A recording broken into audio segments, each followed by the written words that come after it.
My wife denied me intimacy every day after our wedding for 2 months.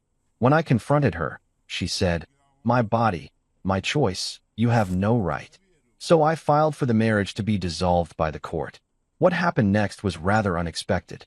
Wife's 187 missed calls. So here's the deal. My name is Marcus Hale. I'm 36 years old, and I genuinely thought I'd hit the jackpot when I married Clara. Yeah, I know what you're thinking. Oh great, another sob story from some middle-aged dude who can't figure out women. But hear me out, because this isn't your typical, "my wife doesn't understand me" bullshit that you'd find scribbled on some Reddit forum at 2 a.m. The wedding was straight out of a damn fairy tale, and I'm not even being sarcastic here for once. Picture this.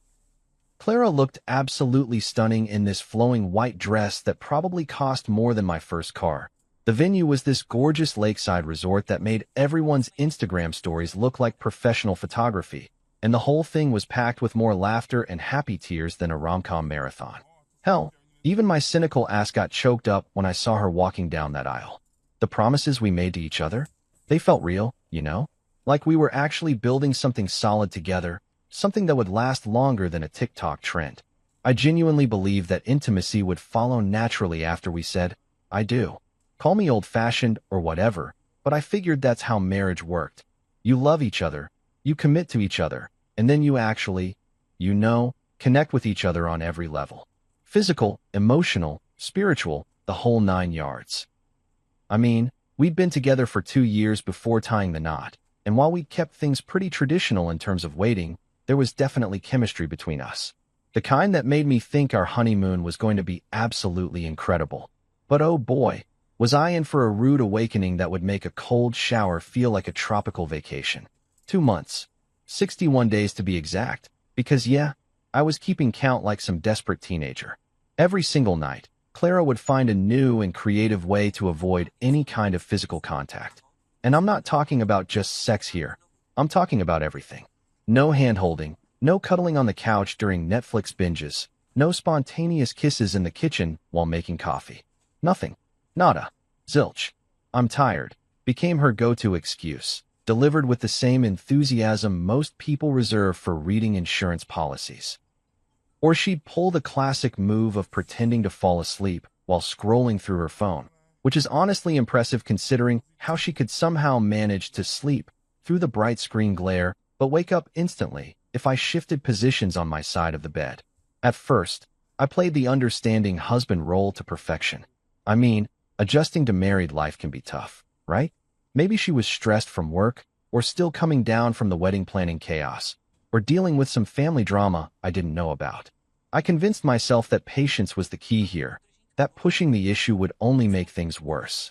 So I waited, and waited, and waited some more, like an idiot standing in line for a restaurant that's clearly been closed for hours. But as the weeks crawled by at the speed of government bureaucracy, my patience started transforming into confusion, which then evolved into this bitter, gnawing feeling that something was fundamentally wrong with our marriage. I'd lie awake at night, staring at the ceiling and wondering what the hell I'd done wrong. Was I not attractive enough? Not romantic enough? Did I have some kind of weird marriage-killing body odor that only activated after saying vows? The worst part was watching Clara act completely normal in every other aspect of our relationship. She'd chat with me about her day, laugh at my terrible jokes, even plan weekend activities together. But the moment anything might lead to physical intimacy, it was like she had some kind of invisible force field that would activate faster than you could say mood killer. By the time we hit the 2-month mark, I was going slightly insane. Not the fun kind of crazy where you start collecting vintage bottle caps or learning to juggle flaming torches, but the soul-crushing kind where you question your entire existence and wonder if you're the problem in every equation. On night number 60, I finally worked up the courage to have the conversation. You know the one, the relationship talk that every guy dreads more than a root canal performed by a blindfolded dentist. I waited until we were both in bed, the room dark except for the annoying blue glow from her phone screen, and I took a deep breath that felt like it might be my last. "Clara," I said, and my voice cracked like I was going through puberty all over again. The thing is, it wasn't cracking from anger or frustration. It was cracking from pure, unadulterated hurt. We've been married for 2 months now. Why haven't you touched me once? Not once. I expected her to get defensive, maybe cry a little, or at least show some kind of emotion that would indicate she gave a damn about my feelings. What I got instead was a response so cold it could have flash frozen a bonfire. She didn't even put down her phone, didn't even look at me, just delivered her answer with the same tone she'd used to tell a telemarketer she wasn't interested. My body, my choice. You have no right. And that's when I felt it. Something inside me didn't just crack. It completely shattered into a million tiny pieces that I knew I'd never be able to put back together. This wasn't the woman I'd fallen in love with. This wasn't the woman who'd promised to love, honor, and cherish me just 60 days ago. This was a stranger wearing my wife's face, delivering a line that sounded like it came straight from some twisted feminist manifesto designed to destroy marriages. That night, lying there in the darkness while Clara went back to scrolling through whatever mindless social media garbage was more important than her husband, I made a decision that would change everything. I was going to end this sham of a marriage before it completely poisoned what was left of my soul. Walking into that courthouse felt like stepping into some twisted alternate reality where everything I thought I knew about my life was about to get flipped upside down and shaken like a snow globe handled by an overly enthusiastic toddler. My steps were calm and measured. I'd practiced this walk in my head about 1,000 times over the past few weeks, but my chest felt like it was carrying the weight of every sleepless night, every rejected advance, and every soul-crushing moment of the past 2 months. The courthouse itself was exactly what you'd expect from government architecture. Sterile, intimidating, and designed to make you feel like you're about to get processed through some kind of bureaucratic meat grinder. The kind of place where hope goes to die alongside your faith in the American justice system. But hey, at least the fluorescent lighting was doing wonders for everyone's complexion, and by wonders, I mean making us all look like extras from a zombie apocalypse movie. Clara, of course, arrived fashionably late because apparently even divorce proceedings were just another opportunity for her to make a dramatic entrance. She strutted in wearing this designer suit that probably cost more than most people's monthly rent, looking like she'd just stepped out of some high-end law firm commercial. The woman had the audacity to wrap herself in expensive fabric and act like she was the victim in this whole twisted scenario. I had to admire her commitment to the performance, even if it made me want to laugh hysterically or maybe just scream into the void. The moment she walked into that courtroom, she immediately shifted into full victim mode faster than a politician changes their stance during election season. Before the judge even had a chance to properly settle in, Clara was already painting this elaborate picture of me as some kind of unstable, demanding monster who was impossible to live with. According to her expertly crafted sob story, I was apparently this controlling husband who made unreasonable demands and created a hostile home environment that would make a maximum security prison look like a cozy bed and breakfast. She talked about how I was emotionally abusive, and let me tell you, that one really stung because it's such a catch-all accusation that's impossible to defend against without sounding defensive. She mentioned my unrealistic expectations and painted herself as this poor, innocent woman who was just trying to navigate married life with a husband who clearly had serious psychological issues. The way she told it, you'd think I was some kind of caveman who expected her to bow down to my every whim while I sat around scratching myself and grunting about my masculine needs. But here's the thing about the truth. It has this annoying habit of being persistent, kind of like that one friend who keeps texting you even after you've clearly ended the conversation. When my turn came to speak, I stood up and felt this weird sense of calm wash over me. Maybe it was because I'd finally reached the point where I had absolutely nothing left to lose. Or maybe it was because I knew I was about to drop some truth bombs that would make Clara's carefully constructed facade crumble faster than a house of cards in a hurricane. Your Honor, I began, and my voice was steadier than it had been in months. For 2 full months of marriage, I was denied not only physical intimacy, but any form of affection whatsoever. When I finally worked up the courage to ask my wife why this was happening, her response was, and I quote, "My body, my choice. You have no right. This isn't about sex, Your Honor. This is about respect, trust, and the very foundation of what marriage is supposed to represent." I watched as the judge leaned forward slightly, clearly intrigued by this departure from the typical he-said-she-said divorce drama that probably filled his docket on a daily basis. The courtroom, which had been buzzing with the kind of low-level chatter you'd expect from people waiting for their turn to air their dirty laundry in public, suddenly got so quiet you could hear someone's stomach growling 3 rows back. Clara, meanwhile, was maintaining that smug little smirk that had become her signature expression whenever she thought she was winning an argument. You know the look, the one that says, "I'm so much smarter than everyone else in this room, and you're all too stupid to realize it."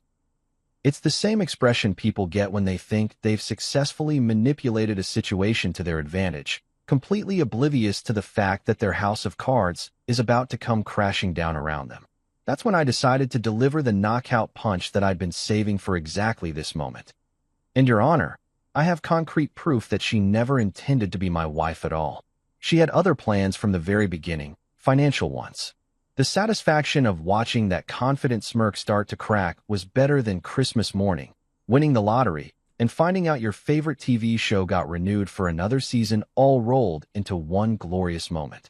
You could actually see the exact second when Clara realized that maybe, just maybe, she wasn't as clever as she thought she was. Her face went through this fascinating transformation that would have been hilarious if it wasn't so pathetic. Confusion, then concern, then the dawning horror of someone who's just realized they've been playing chess, while everyone else moved on to a completely different game. Her lawyer, some slick-looking guy who probably charged by the minute and had clearly been caught completely off guard by this revelation, started fidgeting with his papers like he was trying to find some magical legal loophole that would make this whole situation disappear. You could practically see him mentally calculating how much his retainer was worth versus how much of his professional reputation he was willing to risk defending someone who was apparently about to be exposed as a fraud.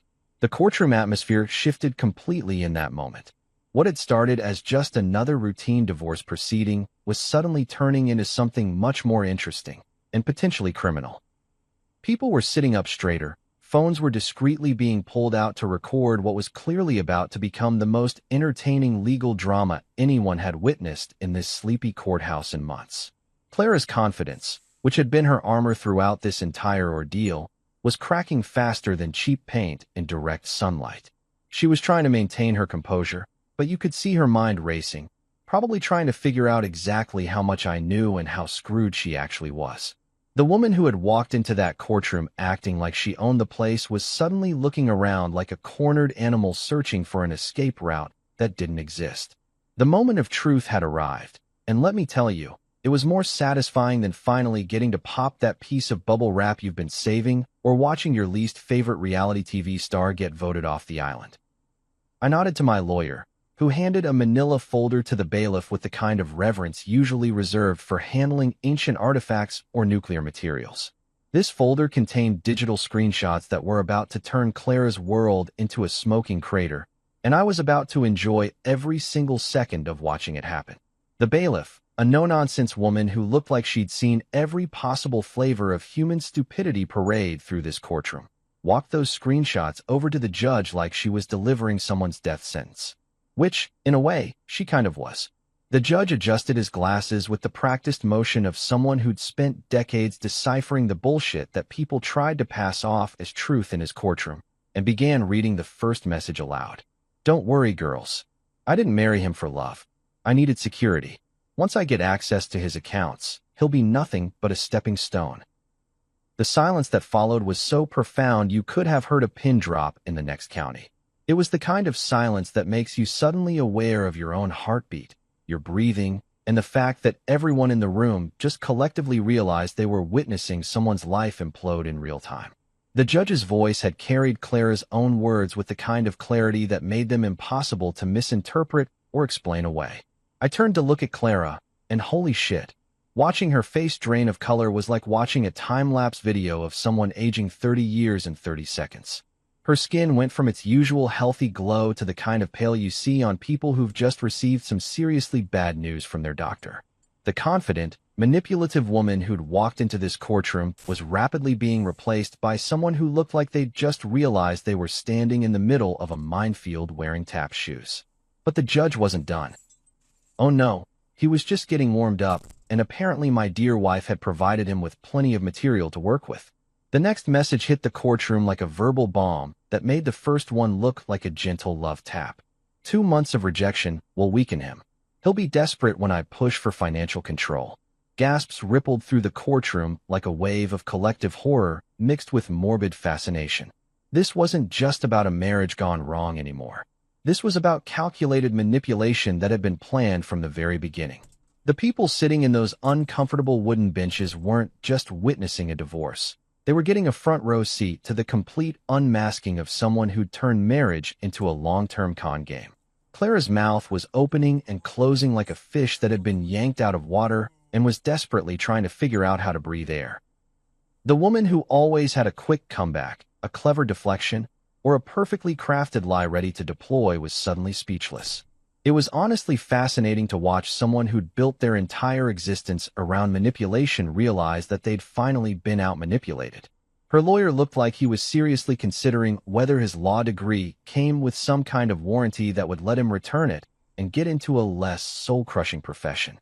The poor bastard was shuffling through his papers with the desperate energy of someone trying to find a life preserver on a sinking ship. But there's no legal precedent for defending someone against their own stupidly incriminating text messages. Then Clara found her voice, and what came out was exactly the kind of pathetic damage control you'd expect from someone whose master plan had just been exposed to the world. She started stammering something about how these were just jokes between friends, how everyone says things they don't mean when they're venting, how I was taking everything out of context and being vindictive. Her voice was getting higher and more frantic with each word, like a car engine that's been pushed way past its limits and is about to blow up spectacularly. "Your Honor," she said, her voice cracking like thin ice under pressure. "These messages are being taken completely out of context. Women say things to their friends when they're frustrated that they don't actually mean. It's just girl talk.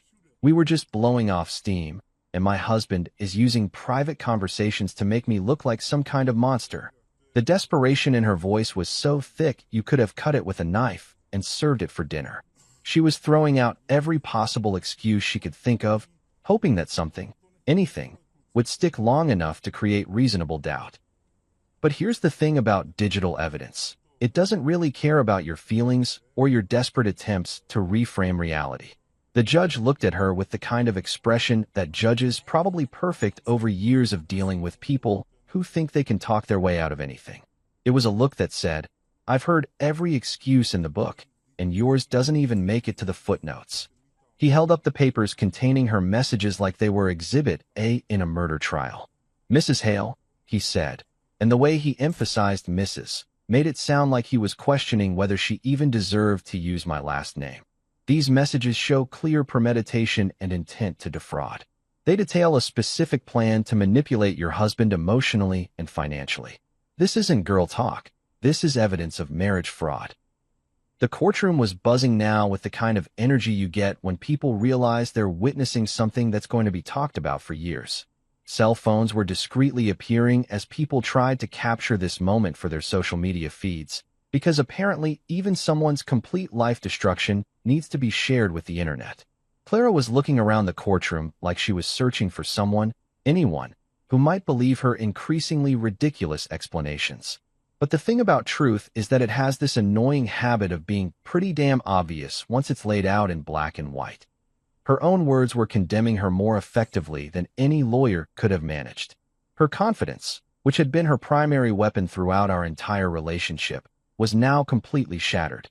The woman who'd always been 3 steps ahead of everyone else had finally been caught flat-footed, and watching her realize that she had absolutely no way out of this situation was more satisfying than I'd ever imagined it could be. You know that feeling when you're playing poker and you've been holding on to a royal flush while everyone else thinks they're hot shit with their mediocre hands? That's exactly how I felt as I watched Clara squirm in her designer suit, desperately trying to convince the judge that her text messages were just innocent girl talk. The woman was practically melting down faster than ice cream on a Phoenix sidewalk in July, but I wasn't done with her yet. Not even close. I had one more card to play, and this one was going to be the ace that would completely obliterate any chance she had of walking away from this train wreck with so much as a penny to her name. The beautiful irony of it all was that Clara had basically handed me the weapon I needed to destroy her. She'd been so eager to get me to sign everything quickly that she'd never bothered to actually read what she was having me agree to. buried in our marriage paperwork, hidden among all the standard legal bullshit that most people just skim through like they're agreeing to iTunes terms and conditions, was a little addendum that Clara had rushed me to sign right before our wedding. At the time, she'd played it off as just some boring legal formality that her family's lawyer had insisted on. You know, the kind of tedious paperwork that makes your eyes glaze over and makes you want to just sign whatever and get on with your life. It's just standard stuff, she'd said with that sweet smile that I now realized was about as genuine as a $3 bill. My parents' attorney is super paranoid about protecting family assets. You know how lawyers are. They make everything way more complicated than it needs to be. She'd laughed it off like it was just another annoying adult responsibility we had to deal with, like getting our taxes done or remembering to change the oil in our cars. But here's the thing about me. I might be trusting, but I'm not completely stupid. Something about the way she was rushing me through the signing process felt off, like when a used car salesman keeps trying to hurry you into making a decision before you can think too hard about whether you really need that extended warranty. So I'd quietly taken a copy of that addendum to my own lawyer a few weeks before the wedding, just to make sure I wasn't accidentally signing away my firstborn child or agreeing to give her my kidney if she ever needed it. My lawyer, a sharp guy named Davidson who charged by the hour but was worth every damn penny, had read through the thing with the kind of thorough attention that Clara clearly hadn't expected anyone to give it. When he finished, he'd looked up at me with this expression that was somewhere between impressed and concerned. "Marcus," he'd said, leaning back in his expensive leather chair, "this is either the work of someone who's incredibly naive about how prenups work, or someone who's trying to pull off one of the most elaborate self-destructions I've ever seen. This addendum basically says that if your marriage is dissolved due to fraud or deception on her part, she forfeits all financial claims and has to return every gift, every dollar of support, everything." At the time, I'd figured it was just overly cautious legal language designed to protect both of us from potential gold diggers or fortune hunters. I mean, who the hell would knowingly sign something that could completely screw them over if they were planning to commit fraud? It seemed like the kind of clause that would only come into play in some ridiculous soap opera scenario that would never happen in real life. But now, sitting in this courtroom watching Clara's carefully constructed world collapse around her like a house of cards in a tornado, I realized that she'd essentially written her own death warrant and handed me the pen to sign it. The woman had been so confident in her ability to manipulate me that she'd never considered the possibility that her scheme might backfire spectacularly. I nodded to my lawyer again, and he stood up with the kind of dramatic flair that you usually only see in courtroom movies. "Your Honor, I'd like to present additional evidence that's directly relevant to this case." He handed over another set of documents to the bailiff, and I watched Clara's face go from pale to absolutely ashen as she realized that somehow this nightmare was about to get even worse for her. The judge took the papers and began reading through them with the methodical precision of someone who'd spent decades untangling the legal messes that people create for themselves. As his eyes moved across the page, I could see his eyebrows gradually rising higher and higher, like he was reading something that was either completely brilliant or absolutely insane. "This is interesting," the judge said, which in lawyer speak basically translates to "holy shit, you're not going to believe this." He looked up from the papers and fixed Clara with a stare that could have frozen hell over. "Mrs. Hale, are you familiar with the contents of this addendum to your marriage contract?" Clara was now looking like someone who'd just realized they'd been playing Russian roulette with a fully loaded gun. Her mouth was moving, but no sound was coming out, like she was trying to speak underwater or had suddenly forgotten how human language worked. Her lawyer was frantically flipping through his own copies of the paperwork, probably wondering how the hell he'd missed something this significant. "The addendum clearly states," the judge continued, his voice carrying the weight of legal finality, "that if this marriage is dissolved due to fraud or deception on the part of either party, the guilty party forfeits all financial claims and must return any gifts or financial support received during the relationship." The courtroom was now so quiet you could have heard someone thinking too loudly. Clara was staring at the judge like he was speaking in ancient Sumerian, unable to process the fact that her own greed and overconfidence had led her to sign what was essentially a confession and a punishment all rolled into one neat legal package. "Your Honor," Clara's lawyer finally managed to stammer, probably realizing that his client had just been revealed as someone who'd played herself harder than anyone in the history of legal proceedings. My client may not have fully understood the implications of, but the judge cut him off with a wave of his hand that said, "Save it for someone who gives a damn." The document is clear, and your client's own text messages provide ample evidence of fraudulent intent. This contract is legally binding and enforceable, and that's when Clara completely lost it. Here's the thing about family scandals. They spread faster than gossip at a high school reunion and hit twice as hard as reality TV drama. The courtroom defeat was just the opening act of Clara's personal apocalypse. What happened next was like watching dominoes fall, except each domino was a relationship she'd spent years building, and they were all tumbling down with the kind of spectacular destruction that makes you want to grab popcorn and settle in for the show. Word spread through Clara's family network with the efficiency of a military operation and the subtlety of a nuclear explosion. Within 24 hours of that gavel coming down, every aunt, uncle, cousin, and family friend knew exactly what had transpired in that courtroom. Social media made sure of that, because apparently, someone had been live tweeting the whole damn thing like it was the Super Bowl of divorce proceedings. Clara's parents, Robert and Margaret Thornton, had spent the better part of 2 years bragging to anyone who would listen about their daughter's perfect marriage. These were the kind of people who turned every conversation into an opportunity to humble brag about their successful children, the type who could somehow work Clara's accomplishments into a discussion about the weather or the price of gas. They'd been dining out on the story of how their brilliant daughter had married such a successful, stable man, me, and how they'd raised such a wonderful child who knew how to pick winners. Now they were sitting in their pristine suburban home, probably staring at their phones in horror as the notifications kept rolling in. Friends, neighbors, and business associates were all sending them links to news articles, social media posts, and probably a few choice memes about their daughter's spectacular downfall. The same people who'd been forced to listen to their bragging for months were now getting front row seats to their humiliation. I heard through the grapevine, and let me tell you, that grapevine was working overtime. That the first family confrontation happened at what was supposed to be a peaceful Sunday dinner. You know the kind. Fancy china, carefully prepared roast, everyone sitting around pretending they actually enjoy spending time together. Except this time, instead of discussing the weather or complaining about politicians, they were dealing with the fact that their golden child had just been exposed as a world-class fraud. Clara's Uncle Frank, a guy who'd apparently never learned the art of subtlety or tact, was the first one to really let her have it. Picture this, a 60-something construction contractor who'd built his life on hard work and honest dealing, suddenly finding out that his niece had turned marriage into a get-rich-quick scheme. The man had probably never been more disgusted with another human being in his entire life.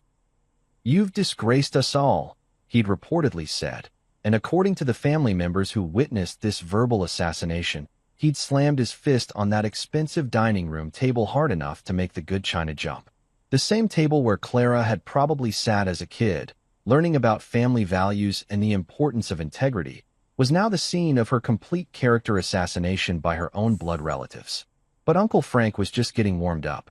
Apparently, the man had been saving up years of opinions about Clara's entitled attitude, and this scandal had finally given him permission to let it all out.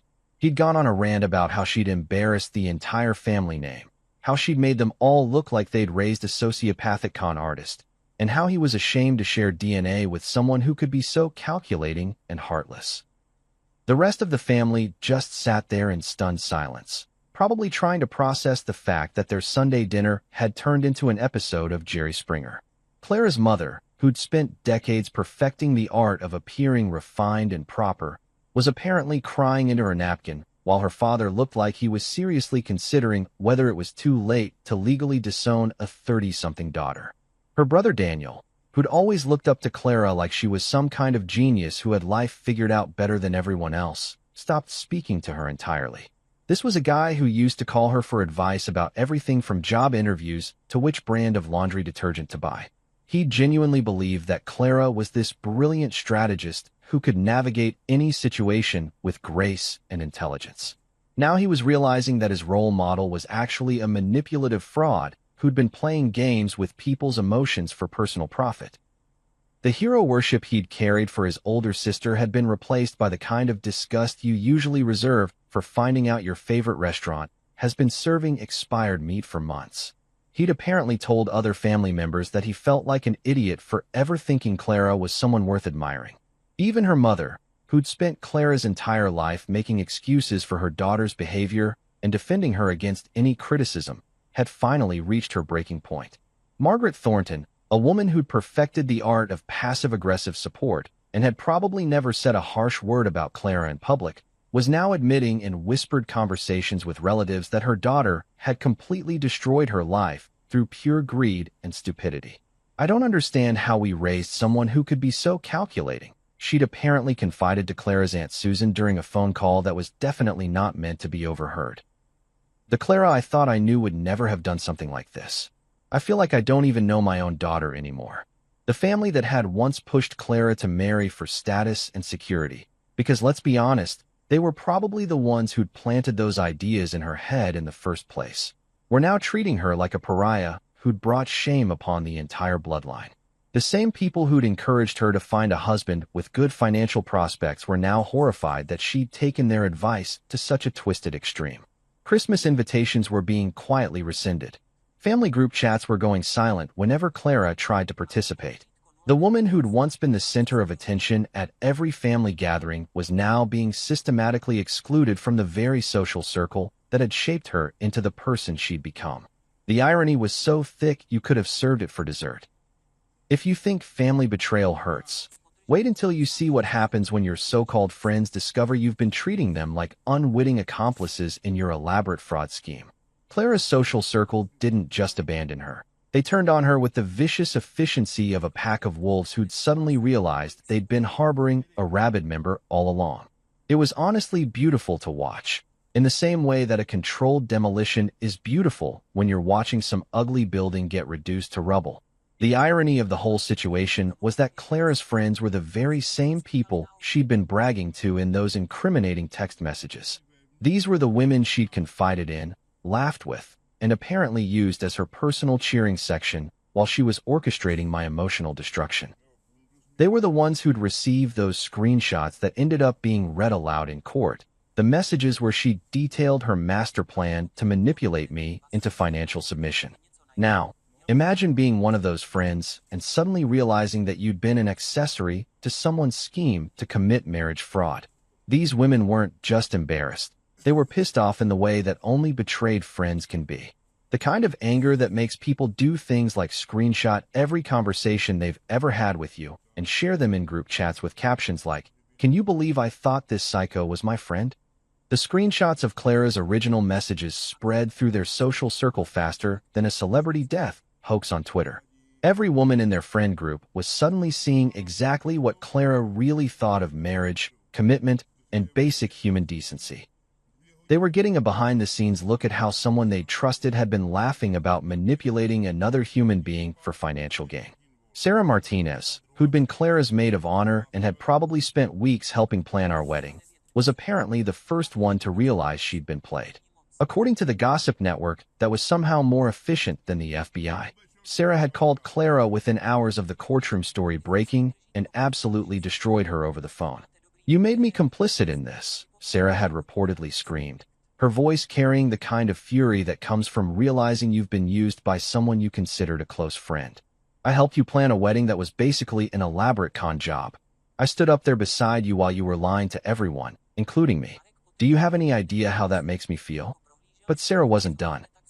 Apparently, she'd spent the next 20 minutes detailing exactly how Clara's deception had made her question every conversation they'd ever had, every piece of advice Clara had given her, and every moment of their friendship.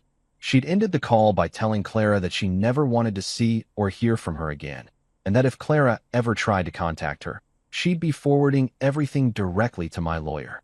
The group chat that had once been Clara's primary source of validation and support turned into what could only be described as a digital public execution. Messages were flying back and forth faster than insults at a political debate, with each friend trying to outdo the others in expressing their disgust and outrage at being deceived. Jennifer Chun, who'd always been the most diplomatic member of their friend group, was apparently the one who really drove the knife home. Clara, she'd written in a message that was immediately screenshot and shared with everyone who'd listen. I've been thinking about all the times you complained about Marcus, all the times you made him sound like he was being unreasonable or demanding. Now I realize you were just laying the groundwork for your victim narrative. That's sociopathic behavior. The beautiful thing about female friendships is that when they go nuclear, they really go nuclear. These weren't just casual acquaintances cutting ties. These were women who'd shared secrets, supported each other through breakups, celebrated promotions together, and probably knew where all the bodies were buried in each other's lives. When that level of intimacy gets weaponized against you, it's like getting hit by a freight train made of pure social destruction. Marissa Thompson, Clara's closest friend and the person she'd probably trusted most in the world, delivered what had to be the most devastating blow of all. Marissa was the kind of friend who'd been there through every major life event. The one Clara called when she needed advice, support, or just someone to listen to her complain about whatever was bothering her that week. Their final conversation, which Marissa apparently shared with multiple people because she was so disgusted, was the kind of friendship assassination that leaves no survivors. "You destroyed yourself, Clara," Marissa had said, her voice cold enough to freeze boiling water. "Don't call me again. Don't text me. Don't even think about trying to explain this away or make excuses.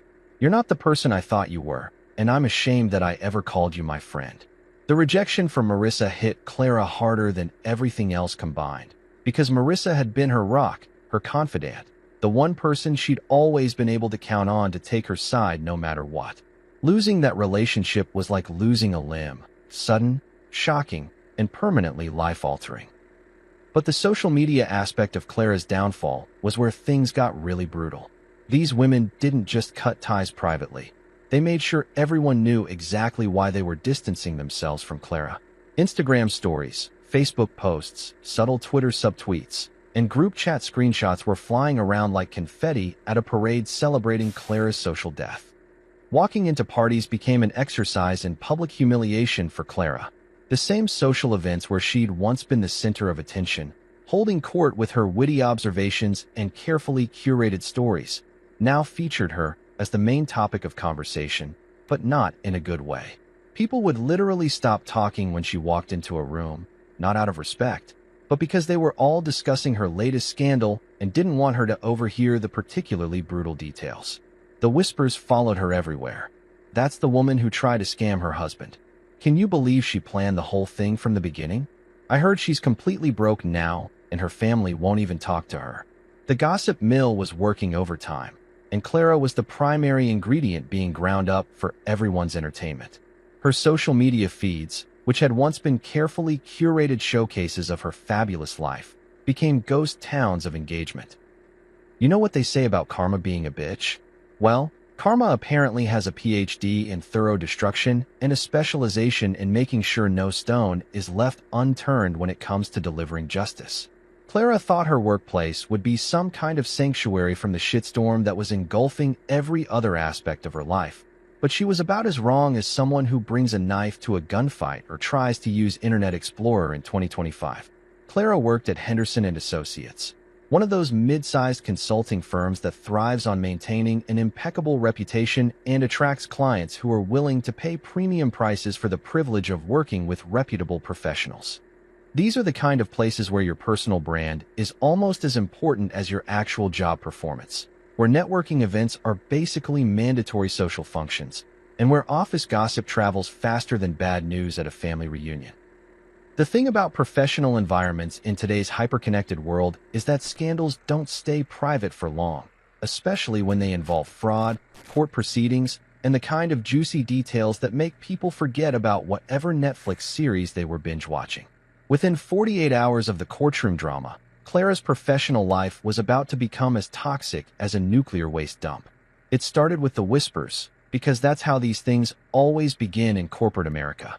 Colleagues who'd once exchanged pleasantries about weekend plans and complained about Monday morning meetings were now huddled around coffee machines and water coolers, discussing Clara's spectacular personal implosion in the kind of hushed tones usually reserved for discussing layoffs or sexual harassment scandals.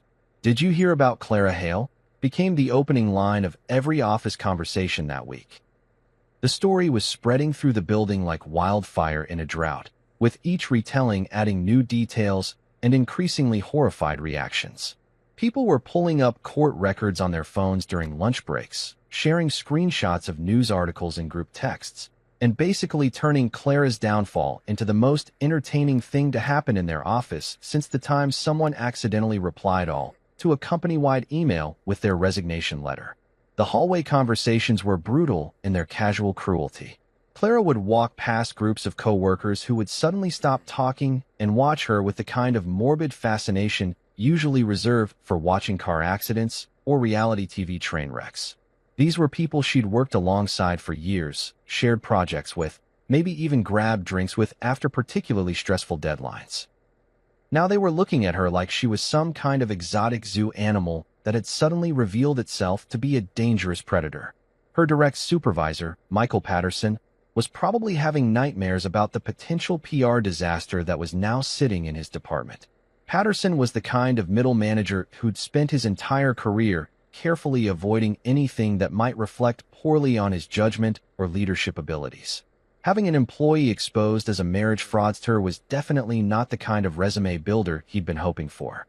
The first real sign that Clara's professional life was circling the drain came when she was quietly removed from client-facing projects.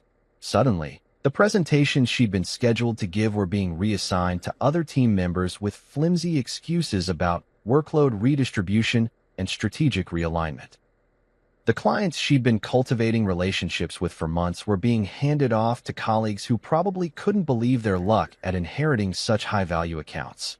But the real professional death blow came at the quarterly networking event that Henderson and Associates hosted for their biggest clients and industry partners. This was the kind of schmoozy corporate gathering where deals get made over overpriced cocktails and people exchange business cards like they're trading Pokemon cards. Clara had always thrived at these events, using her charm and wit to build the kind of professional relationships that translated into revenue and career advancement. This time, walking into that networking event was like stepping into a lion's den while wearing a meat suit. The entire room seemed to shift when she entered, conversations pausing mid-sentence as people recognized her from the news coverage and social media discussions that had been circulating all week. The kind of attention she was getting wasn't the respectful recognition she was used to. It was the rubbernecking curiosity of people watching a celebrity meltdown in real time. James Morrison, a potential client she'd been courting for months, approached her near the bar with a directness that was both refreshing and absolutely devastating. "Aren't you the woman who tried to scam your husband?" he asked, loud enough for half the room to hear. The man didn't even try to lower his voice or pretend to be diplomatic about it. He was genuinely curious about whether he was talking to the person whose marriage fraud had become water-cooler conversation across the entire industry. The silence that followed his question was so complete you could have heard someone's career dying. Every conversation in their immediate vicinity stopped as people turned to watch Clara's response, probably hoping for some kind of dramatic confession or meltdown that they could share on LinkedIn later as a cautionary tale about professional integrity. Clara's response was about as effective as trying to put out a forest fire with a squirt gun. She stammered something about misunderstandings and legal complications, but Morrison had already checked out of the conversation mentally. He was looking at her with the kind of expression people get when they realize they've been talking to someone who might be fundamentally untrustworthy in business dealings. "I think we'll be going with a different firm for our consulting needs," Morrison said, his tone carrying the finality of a judge delivering a verdict. "We prefer to work with organizations that demonstrate consistent ethical standards." He walked away without another word, leaving Clara standing there like someone who'd just been publicly dumped at their own wedding. The ripple effects of that conversation spread through the networking event faster than gossip in a small town. Other potential clients who'd been considering Henderson and Associates were suddenly having second thoughts about working with a firm that employed someone who'd been exposed as a fraud. Clara's presence wasn't just failing to generate business. It was actively costing the company money and reputation. Her colleagues were shooting her looks that ranged from embarrassed sympathy to outright disgust. These were people who understood that their professional reputations were directly tied to the company's image, and Clara had become a walking liability that threatened everyone's career prospects. Picture this. A woman who once lived like she was the star of her own reality show suddenly finding herself cast as the tragic villain in a cautionary tale that nobody wants to watch. Clara's fall from grace wasn't just spectacular. It was the kind of comprehensive life destruction that makes you wonder if the universe has a sick sense of humor and really enjoys watching people who think they're smarter than everyone else get their comeuppance served ice cold with a side of public humiliation. Isolated from family, abandoned by friends, and professionally blacklisted faster than a communist during the Red Scare, Clara was experiencing what you might call the full karma experience package. The woman who'd spent years building what she thought was an unshakable social empire had watched it crumble faster than a house of cards in a hurricane. And now she was left sitting in the ruins wondering how the hell everything had gone so spectacularly wrong. The most satisfying part of this whole situation, and yeah, I'll admit I was enjoying every single second of it, was hearing through the grapevine about her dramatic change in living circumstances. Clara had gone from living in our beautiful suburban home with its granite countertops, walk-in closets, and the kind of neighborhood where people actually watered their lawns, to renting some sad little apartment on the edge of town that probably came furnished with a refrigerator from the Clinton administration and carpet that had seen better decades. This wasn't just downsizing. This was free-falling from first class to the cargo hold of life. The woman who'd been used to shopping at boutiques where they knew her name and brought her champagne while she tried on designer dresses was now probably clipping coupons and shopping at discount stores where the fluorescent lighting made everyone look like extras from a zombie movie. The reports I was getting from mutual acquaintances painted a picture of someone who'd gone from Instagram influencer to tragic hermit in record time. Clara had completely stopped posting those carefully curated photos of her fabulous life that used to make her followers feel inadequate about their own existence. Her social media presence, which had once been a nonstop highlight reel of designer outfits, expensive dinners, and exotic vacation destinations, had gone dark like a restaurant that's gone out of business but forgot to change their Google listing. The silence was deafening in the most beautiful way possible. This was a woman who'd built her entire identity around projecting success and superiority, who'd never met a mirror she didn't want to pose in front of or a social gathering she couldn't turn into her personal spotlight moment. Now she was living like some kind of modern-day hermit, probably spending her days binge-watching Netflix shows about other people's more interesting lives and ordering takeout from places that definitely didn't accept American Express. But the real kicker was hearing about her emotional state from people who'd accidentally run into her around town. These weren't close friends checking up on her. Remember, she didn't have any of those left. These were random acquaintances, former coworkers, and people who'd known her socially but weren't invested enough in her well-being to get caught up in the drama. According to these secondhand reports, Clara had become the kind of person who cried often and begged anyone who would listen to hear her side of the story. The woman who'd once commanded attention wherever she went was now desperately trying to get people to pay attention to her sob story about how she'd been misunderstood, how the whole situation had been blown out of proportion, and how she was actually the victim in all of this.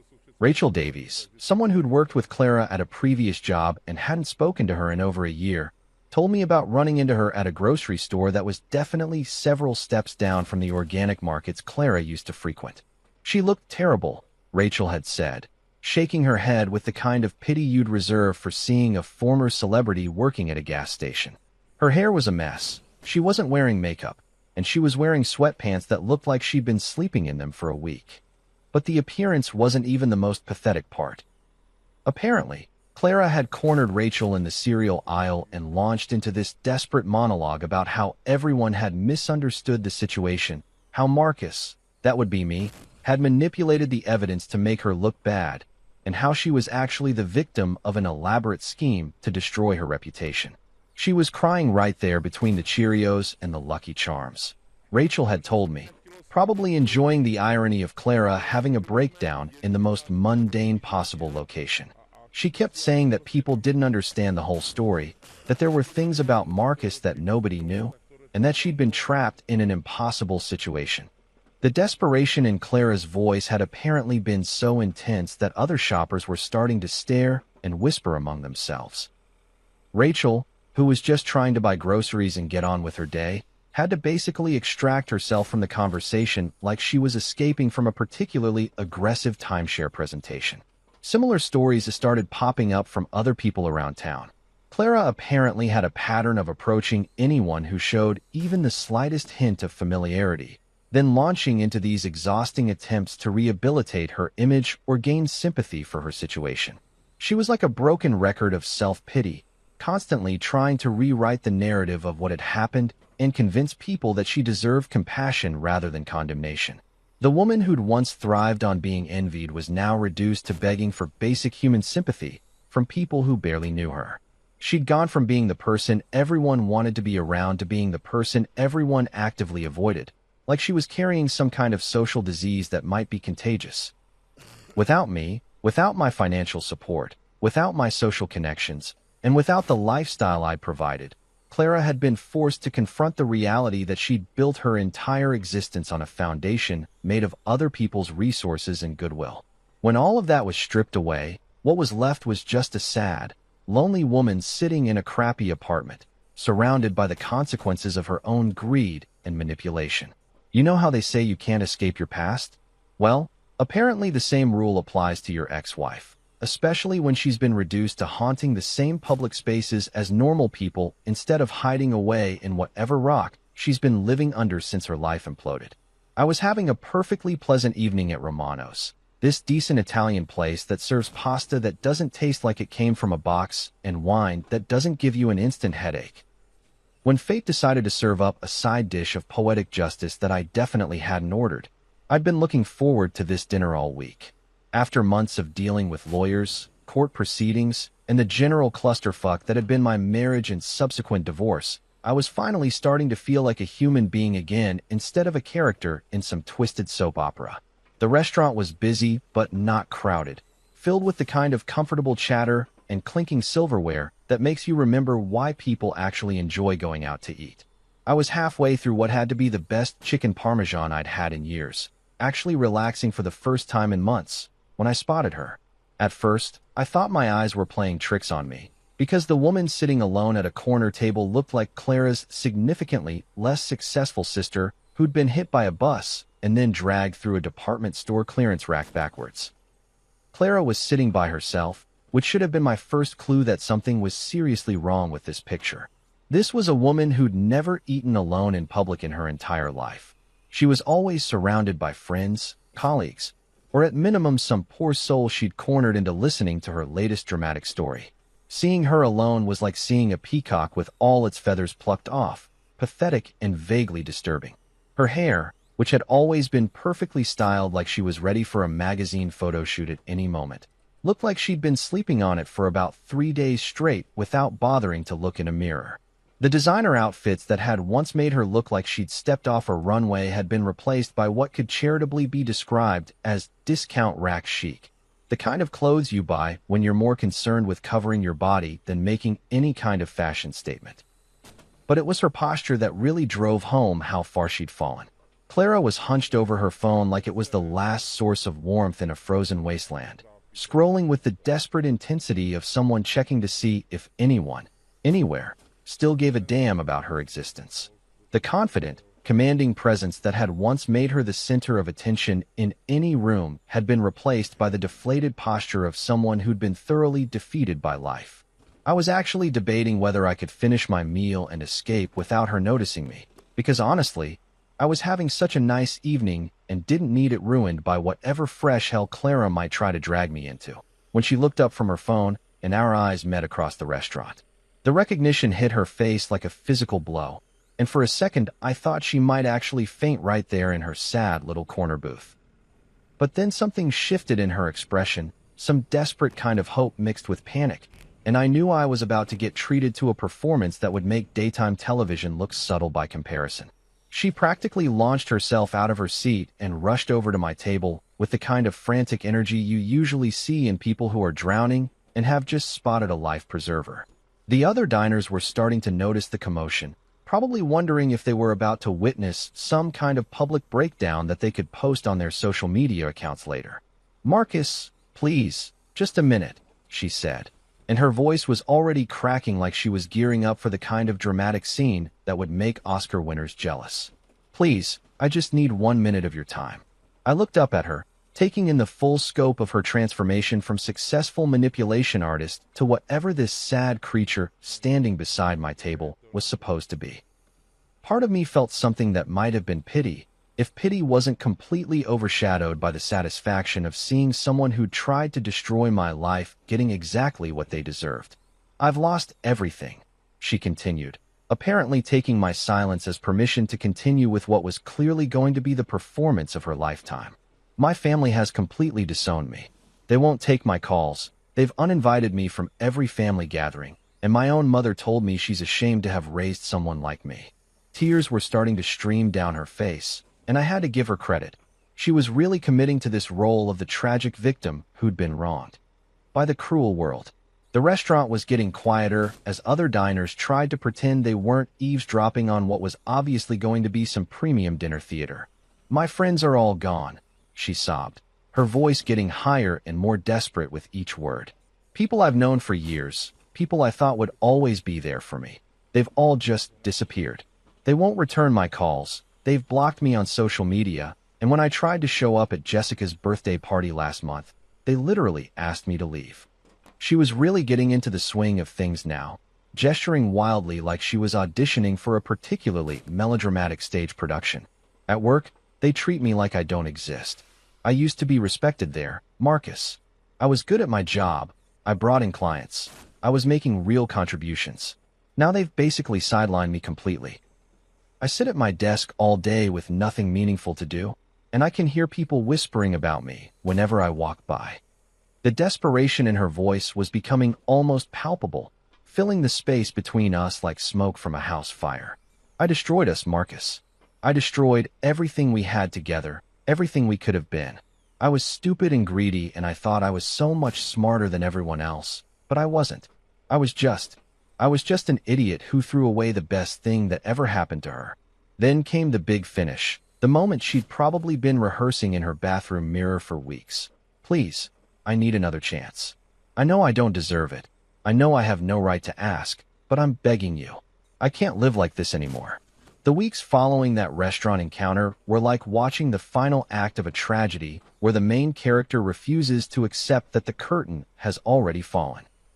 Clara's desperate plea for forgiveness had been met with the kind of cold, calculated response that she probably should have expected from someone whose life she tried to systematically destroy. But apparently delusion dies hard when you're drowning in the consequences of your own stupidity. You made your choice, I told her that night, standing up from my table with the kind of calm finality that comes from finally having the upper hand in a situation that had once made me feel powerless. Now you're living with it. Those 8 words contained months of hurt, betrayal, and righteous anger distilled into their purest form. I'd walked away from that restaurant feeling like I'd just closed the final chapter of the worst book I'd ever been forced to read. But Clara, apparently, wasn't ready to accept that the story was over. In the weeks that followed, she launched what could only be described as a full-scale assault on my peace of mind, using every form of communication available to modern humanity in a desperate attempt to convince me that somehow, someway, there was still a chance for redemption in this burning wreckage of what had once been our marriage. It started with text messages, the kind of pathetic, rambling novels that people write when they're having emotional breakdowns at 3 in the morning and think that quantity of words can somehow compensate for quality of character. These weren't the short, manipulative messages she used to send during our marriage. These were epic dissertations of self-pity and desperation that would have made Russian literature look cheerful by comparison. Marcus, I know you probably don't want to hear from me, but I can't stop thinking about what you said at the restaurant. Read one message that was apparently just the opening line of what turned into a 3,000-word manifesto about her newfound self-awareness and desire to make amends. Reading these messages was like watching someone perform emotional surgery on themselves without anesthesia, painful, messy, and ultimately unsuccessful. When the text messages failed to generate any response from me, because honestly, what was I supposed to say to someone who'd spent paragraphs explaining how she'd finally understood the depth of her mistakes and was ready to do whatever it takes to earn back my trust? She escalated to emails. These weren't the brief, professional communications that civilized people send to their ex-spouses about dividing assets or finalizing paperwork. These were the kind of epic emotional outpourings that would have made a telenovela writer proud. The subject lines alone were enough to make me question Clara's grip on reality. Please read this.